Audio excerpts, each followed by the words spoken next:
Hello, we're Andy, the Maniacal Cinephile, and it's January, aka Dump Month. It's that special time of year when studios release movies they don't believe in.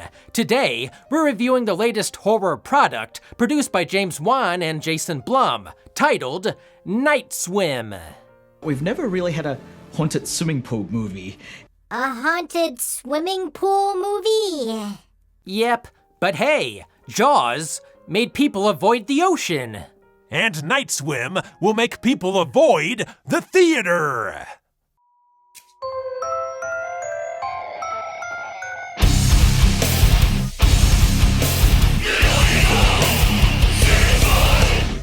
Night Swim is written and directed by Bryce McGuire in his feature directorial debut.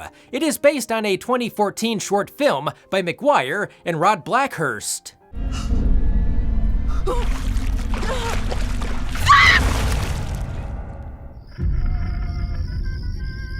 How strong is that filter? It was a 3-minute short film of moderate quality that went viral 10 years ago. Is Hollywood really running out of ideas? Hello? Nicholas? I know it's you. Who saw that and thought it was worth dragging out? An executive producer at Atomic Monster showed the short film to James Wan, who bought the rights for it in 2018. And here we are. What am I doing with my life?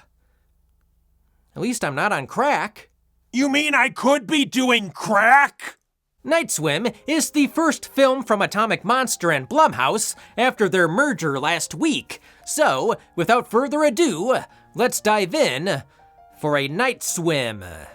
It's the perfect time of year for it. The movie opens in the summer of 1992. We see a young girl going out to her family pool one night to grab a toy boat belonging to her terminally ill brother. Thanks, sis, but a boat isn't going to cure my cancer, stupid! As she reaches for the boat floating in the pool, something pulls her in. That's why I always wear my floaties. Cut to present day, and we meet the Waller family. Husband and father Ray Waller is a former baseball player forced to retire after being diagnosed with MS. While looking for a new home, the Wallers find one for a price that's too good to be true. Red flag! Surely no one has died here. And it just so happens to have a swimming pool, which is perfect for Ray's physical therapy. Hell, during the viewing, the pool already tries to drown him. See, it's making him stronger, and they haven't even moved in yet. They move into the home, and some eccentric pool guy tells them the pool is self-sustaining because its water comes from an underground spring. With magical powers. I really wish this movie went full camp and brought back the weird pool guy to be their Zelda Rubinstein. This Pool. is clean. Their kids, Izzy and Elliot, each get attacked by the pool, as well as the family cat. Cider! Come on, Cider! That's when I turned on the movie. The more Ray swims in the pool, the healthier he becomes. He'll be hitting home runs in no time.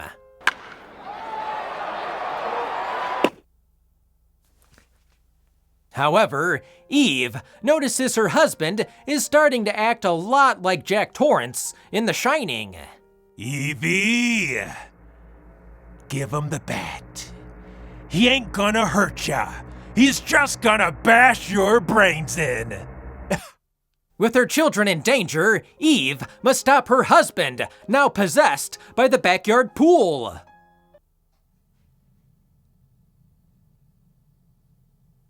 What the hell am I saying? Geez, what's next? A sofa? He keeps saying the recliner's possessed. I really don't know what's gotten into him. Will they escape, Or will the pool's dark secret drag the family into the depths of inescapable terror?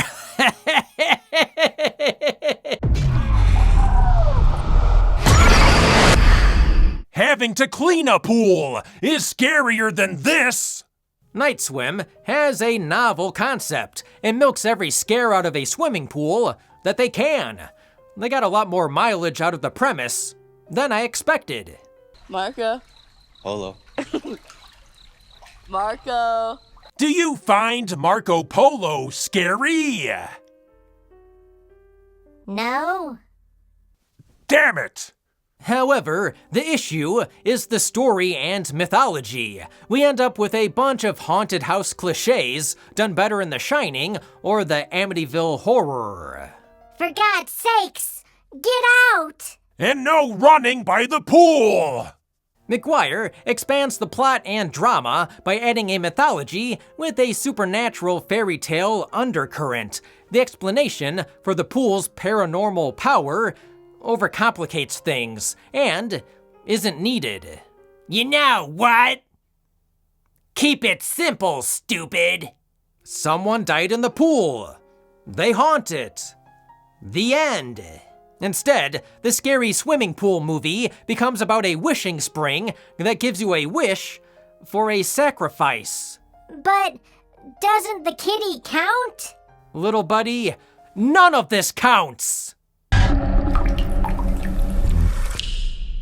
Maintaining a pool is hard work, but maintaining a movie about a haunted pool is even harder. Like my Speedo, it's barely held together. Luckily, the film is kept afloat by a solid cast. I kinda liked the characters in the first act. Ray is struggling with an illness and trying to beat the odds to get back on the baseball field. There are easier ways to get Cracker Jacks. Sadly, at the end of the day, I was giggling at his performance. Come on, Wyatt Russell, your dad was in one of the greatest horror movies ever! The Thing! How long were you alone with that pool? Overall, the family is very loving and likable. Then the third act's silliness ruins any emotional impact or scares. How deep is that pool? The highlight is his wife, Eve. She is very supportive and a great mom. She's their rock and makes smart choices. She's the first to suspect the pool. And she looks into it.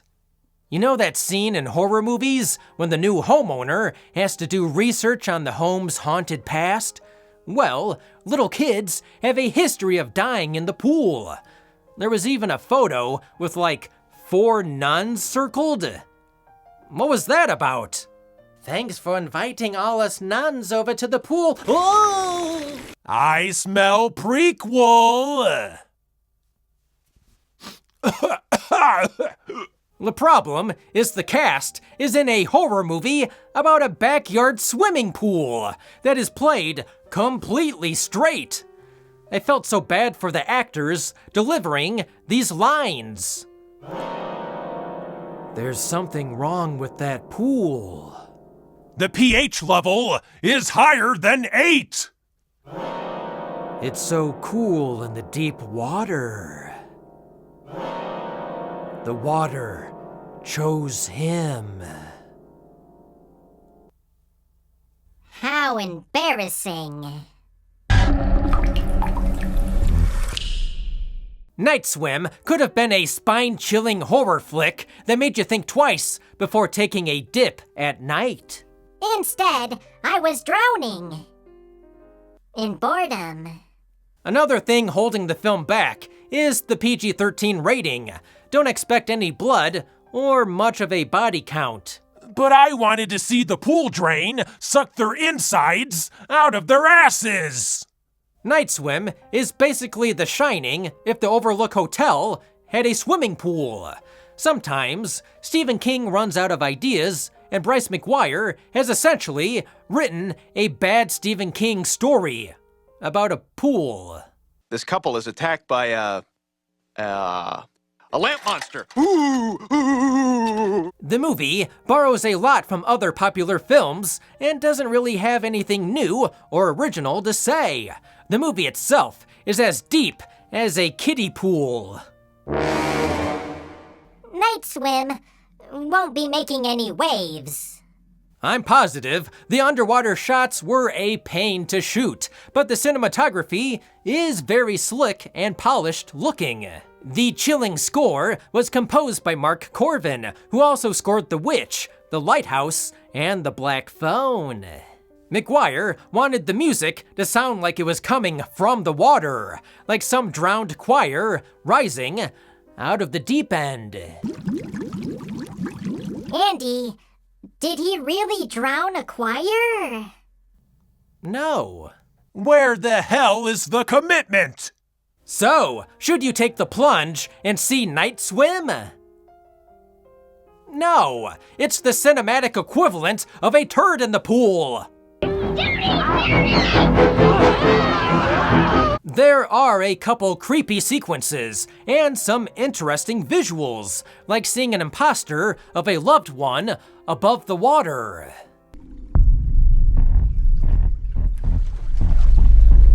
Will somebody change the damn bulb? But Night Swim is as goofy as it sounds. The familiar formula and silly mythology sinks the movie. However, I can't remember the last time I laughed that hard at the theater. So, thanks. We kept looking to the person next to us to roll our eyes and then laugh out loud. It probably didn't help that I was masturbating.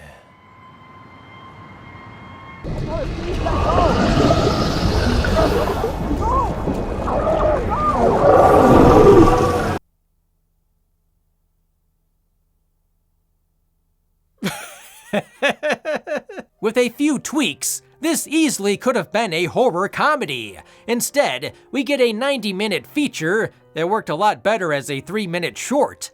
Close this pool and fill it in.